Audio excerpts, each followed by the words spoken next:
You're listening to The Voice of Russia, and we're talking about slut-shaming. I'm Tom Spender.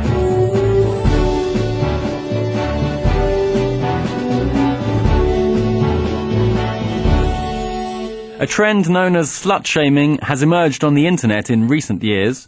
Posting on social networking sites such as Facebook, Tumblr or Twitter, teenage girls and sometimes boys humiliate other girls for the way they dress or look, which they say is sluttish.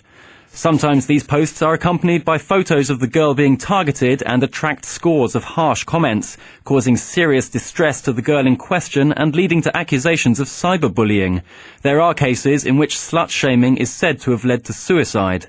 So is slut-shaming an understandable reaction against the excessive sexualization of young girls in Western culture, or is it a disturbing occurrence of girls propping up an age-old sexist order that seeks to control female sexuality? Joining me in the studio to discuss this are Julie Bindel, a freelance journalist and co-founder of the group Justice for Women, and Rhiannon Cosslett, co-founder and editor of Vagenda magazine. And on the phone we have the anti-feminist blogger Judgy Bitch and Soraya Chemaly, a feminist writer and media critic. So let's start with anti-feminist blogger Judgy Bitch. How would you define slut-shaming and what is its purpose?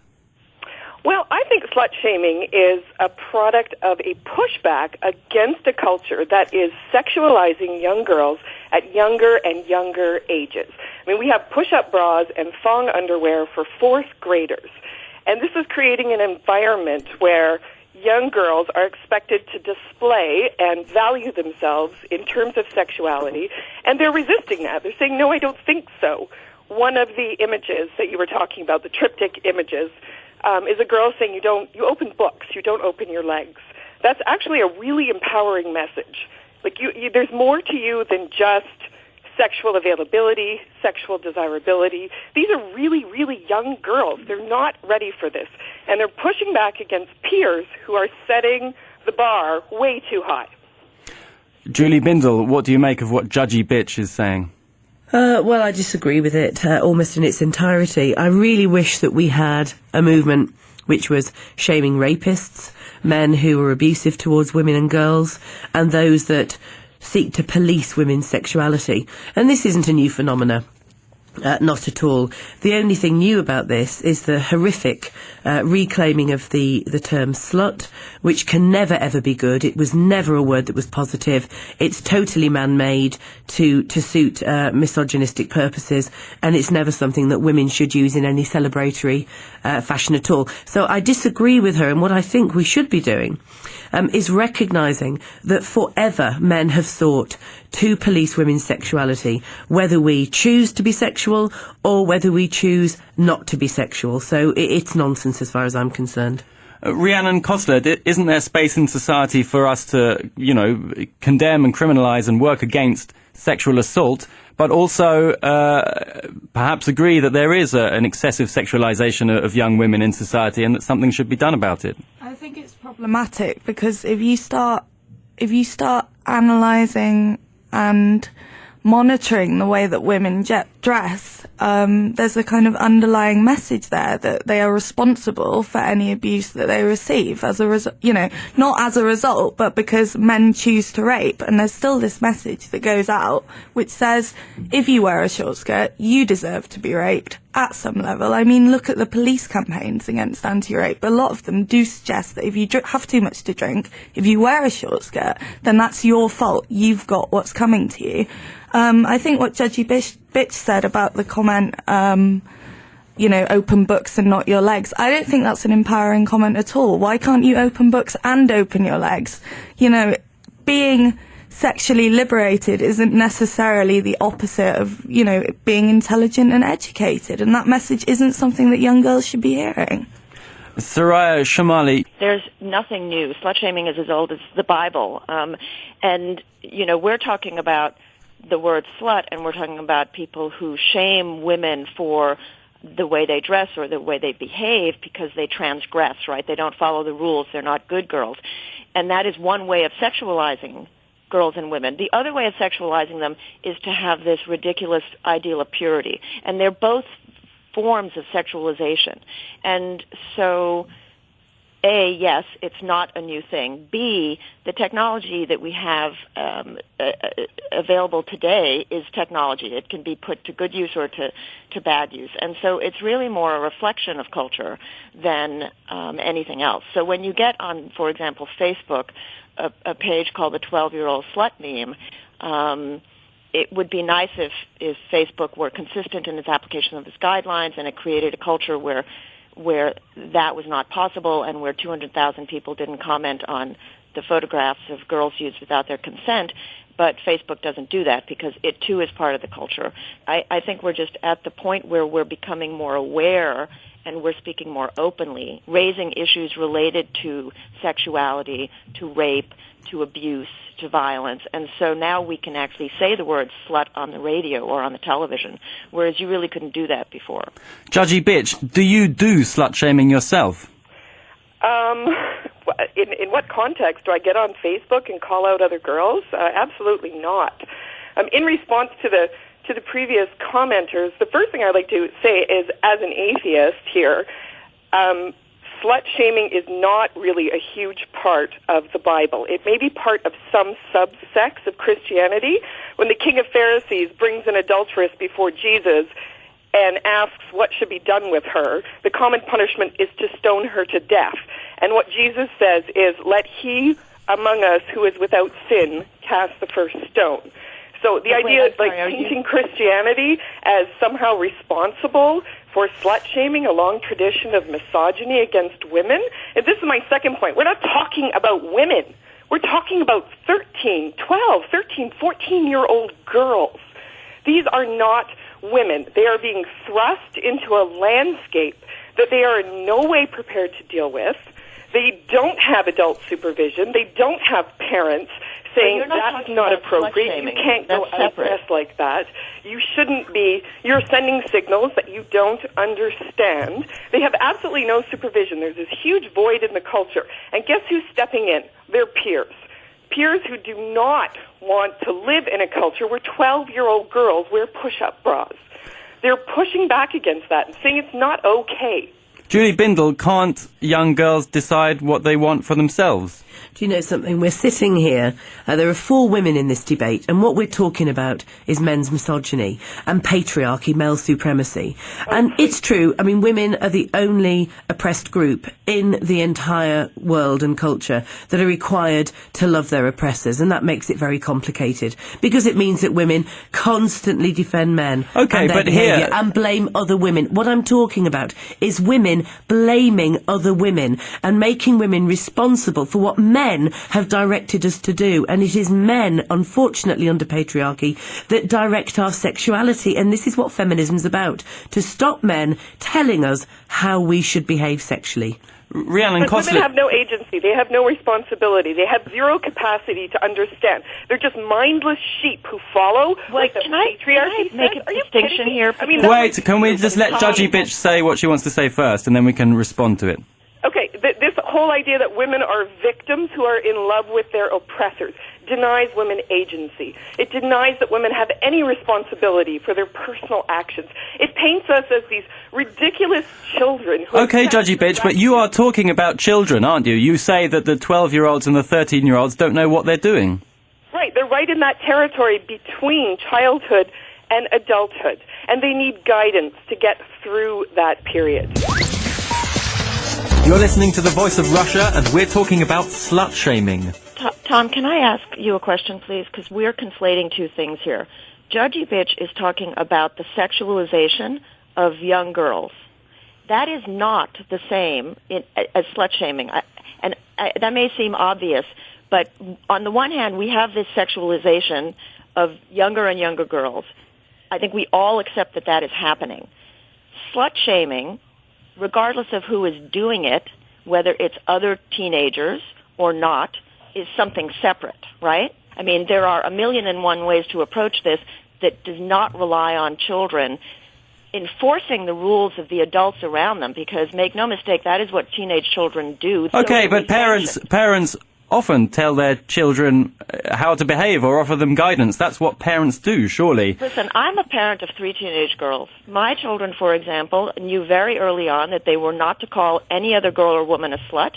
They were not to judge them on their appearances, and that was direct language that my husband and I used. I don't think that's happening in most cases. Yeah, I because think most if women people use that language, then they essentially send the message that it's okay for men to use that language too. That's what I think too. I think the minute that women sit around being snarky about how other women dress or how they look or how other teenage girls are dressing or behaving, then of course their sons and daughters are going to do the same thing. There's also something that we have to say about the slut walk movement, which I think has been really damaging and definitely misdirected. Because if there's any type of action to highlight how problematic men's violence towards women is, that men actually like and applaud, then we're not quite getting it right, because it should actually be threatening to them and make them feel uncomfortable. And when men were standing on the sidewalks of the slut marches, whether in Canada or in London or elsewhere, applauding, holding up placards saying, "I love sluts," and clapping at the women walking around in bras and knickers, then that obviously isn't something that is furthering the message that violence towards women and sexualisation of young women is problematic. But it's also a total myth to suggest that we only recently have this sexualisation of young girls. I was reading a feminist classic, The Feminist Mystique by Betty Friedan, which was published 50 years ago this year, where the opening pages highlight the list of problems that young women have faced in those days, and one of them was padded bras for 10-year-old girls. And this was 50 years ago. It's just that we know more about it now because we have MTV and the internet. It's always been a problem. Look at child sexual abuse. Girls have always been sexualised by men. Rhiannon Cosslett, surely if girls can wear what they want, why can't they say what they want as well? I think, in any civilised, polite society, people need to be aware of the consequences of their actions and the things that they say. And I mean, if you look at this trend, it has actually resulted in the deaths of some young women. Quite recently here in London, there's been a story about a 13-year-old girl who jumped from a balcony because a young boy who had footage of her performing a sexual act on his mobile phone refused to hand it over and was threatening to publicise it. So I think actually, there's freedom of speech, and then there's, saying something that can be so horribly damaging that, it's unjustifiable. And I think, teenage girls, they're just trying to find their way. They're just experiencing puberty, and something like that can mess you up for life. Judgy Bitch, I want to kind of ask you the same question, because if you say that young girls don't know what they're doing when they dress, how can you also argue that they do know what they're doing when they engage in slut-shaming?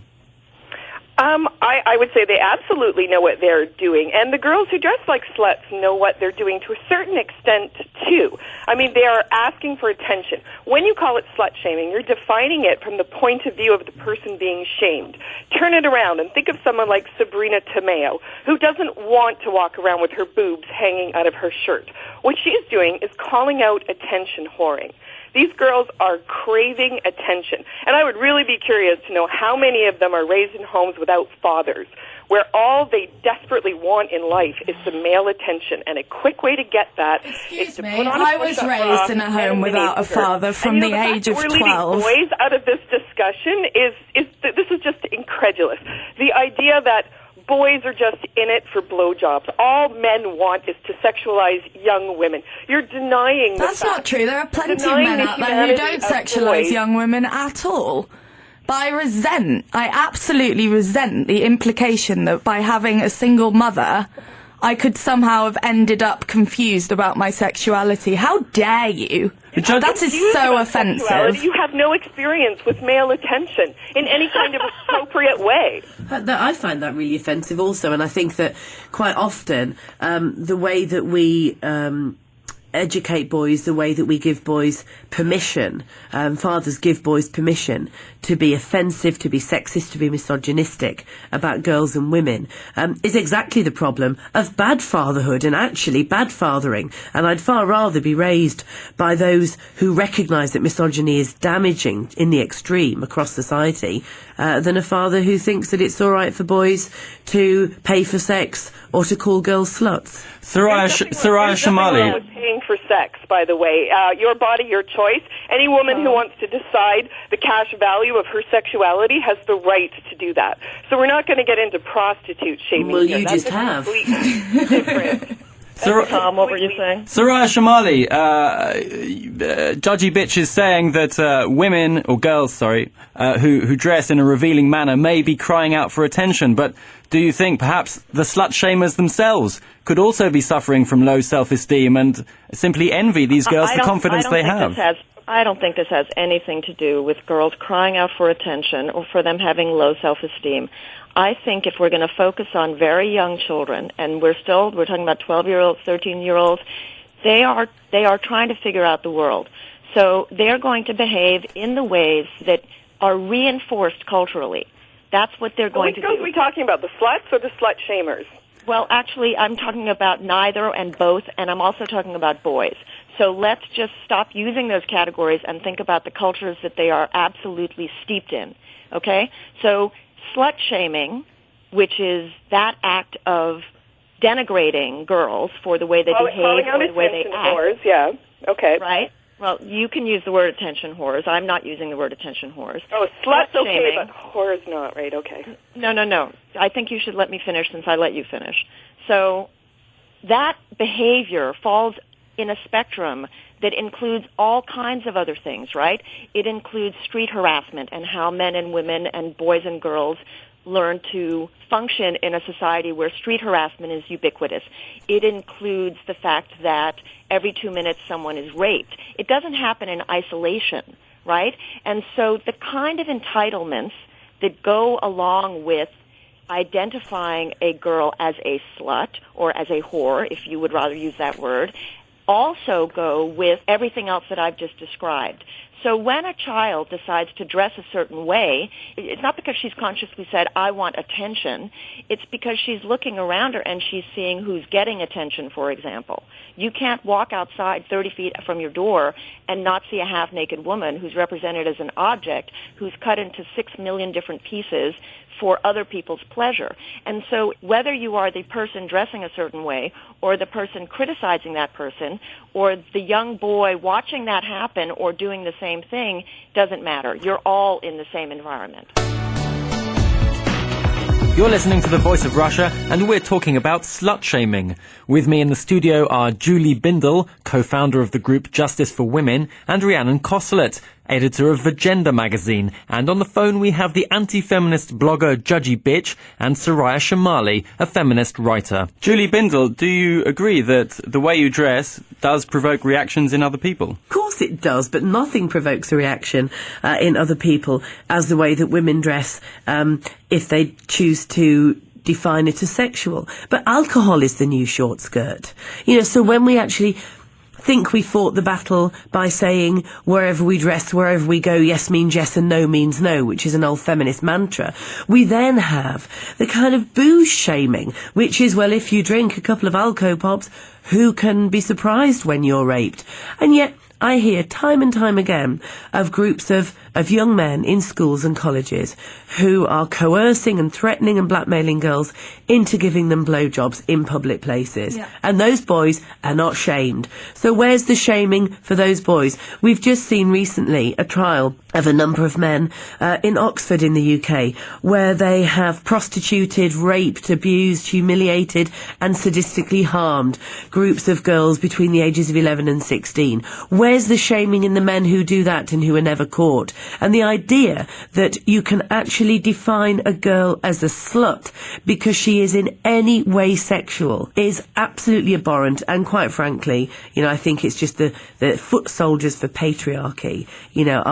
Our Judgy Bitch colleague here, who it should be ashamed of herself, is furthering male supremacy way beyond many men, many decent men. Judgy Bitch, it's true, isn't it? We are only, society shames girls, but it doesn't shame men. Surely that's problematic. Well, I don't think that's true at all. In fact, I don't know what goodness. century you're living in, but a boy who runs around chasing every skirt is not considered a stud anymore. I mean, that's a really 1970s kind of thing.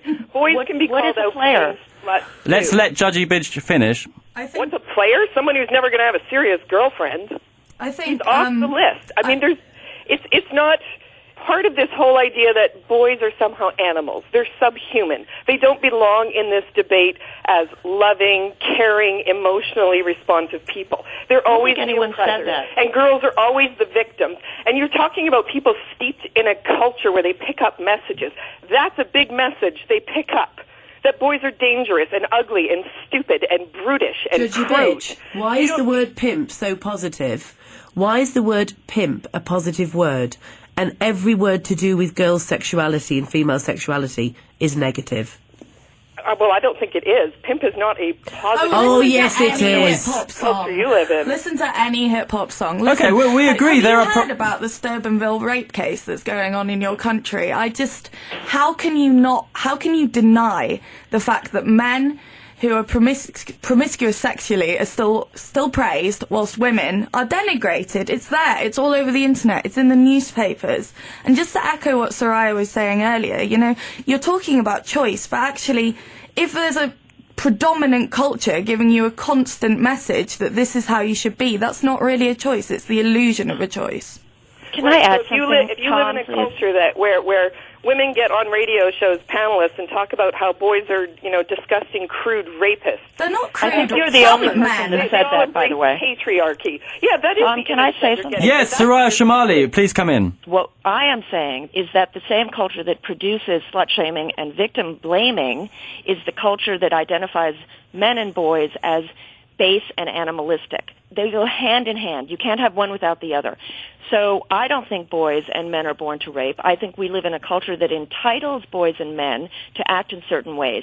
And Steubenville is the prime example of that right now in our country.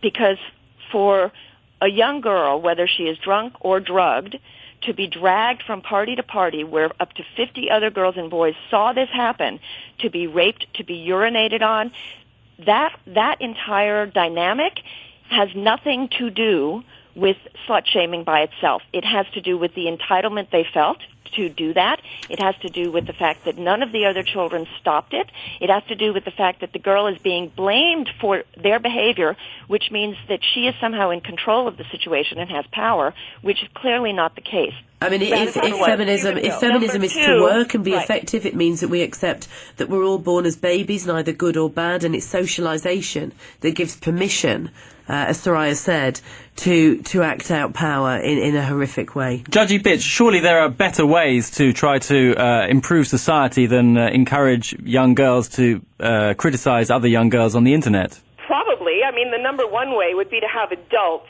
governing their own children, having adults involved in the lives of their children. Recently in the Daily Mail, Shona Siberry, is that her name? Her daughter got dressed up in these gold hoochie pants and a see-through shirt, and she knew absolutely what was going to happen if that girl went out to a disco. In a national newspaper. She leaned against the counter and she Is that a solution? And she Is threw that her a solution? daughter under the bus. I want Judgy Bitch to answer, is it really a good thing to have this kind of culture of humiliation going on? Absolutely. I think it's a great thing. I think people like Sabrina Tomeo are doing a real service to all the rest of the girls around them who do not want to live in this culture where you have grown women, some of the mothers of teenage daughters, saying that women's sexuality applies to 13-year-olds. No, it doesn't. 13-year-olds should not be walking down the street in push-up bras and miniskirts. They don't understand what message they're communicating. Your clothing gives you choices. I mean, you would never put your daughter in downtown Bangkok dressed as a tourist with all her valuables in a backpack. You would encourage her to take some reasonable precautions to protect herself in that situation. What you wear sends a signal. It sends a message. Soraya Chemaly, you're a mother. Have you ever had a discussion with your daughters, if you have them, about what they wear and whether or not it could have consequences? The discussion that we have is pretty much the discussion we're having right now. Okay, my children have grown up in an environment that is openly feminist, openly critical of misogyny, and so if my husband and I haven't done our job by the time they are dressing themselves, which they are now as teenagers, then we're not going to be able to affect any meaningful change now, okay? The issue with focusing, as this meme focuses on individual girls, is that it's a distraction, right? Like victim blaming, it enables us as a society to step away from the systemic problems we have. We don't look at institutions. We don't look at systems when we focus on how, some individual 13-year-old girl chooses to dress on any given day.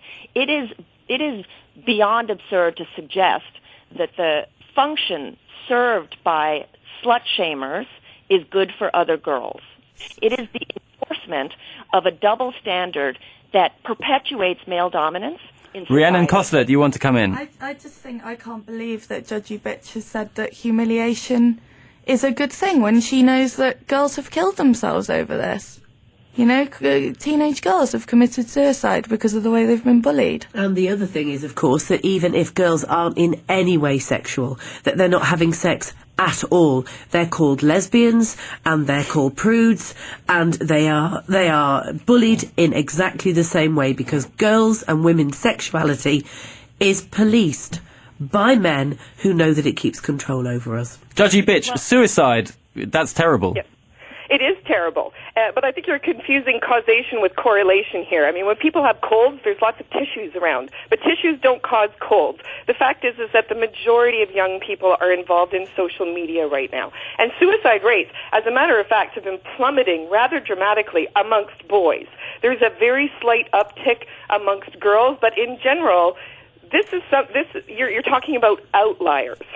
You're arguing from the extreme. The vast majority of children are not going to commit suicide, and if they do, it really has nothing to do with social media. I just want to finish by asking all of our guests very quickly to say whether they think the trend of slut-shaming is going to increase or whether it's going to die away. Julie Bindel. Until we have equality between men and women, and until we have a recognition that this is sexual violence and sexual abuse, then this will continue. It's age-old. Rhiannon Cosslett. All I can say is that the contact I've had with teenage girls does give me hope. They are thinking about these issues in a much more intelligent way than Judgy Bitches, I must say.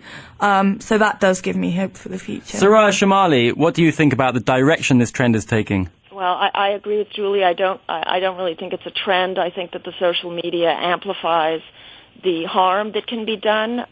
But yes, until we have parity in culture, until we have economic and political parity, I don't think that it'll change much. And Judgy Bitch, what about you? What do you think? Well, I hope it continues, because I think it's a good thing. And until we have a culture where young girls are taught that they have some responsibility for their own protection, that they do in fact have agency, that they're not simple dupes in a system called patriarchy, until we have young women understanding that they have personal responsibility, you're going to continue to see those girls who get it calling out the girls who don't. I'd like to thank my guests, Julie Bindel, a freelance journalist and co-founder of the group Justice for Women, Rhiannon Cosslett, co-founder and editor of Vagenda magazine, anti-feminist blogger Judgy Bitch, and feminist writer and media critic Soraya Chemaly.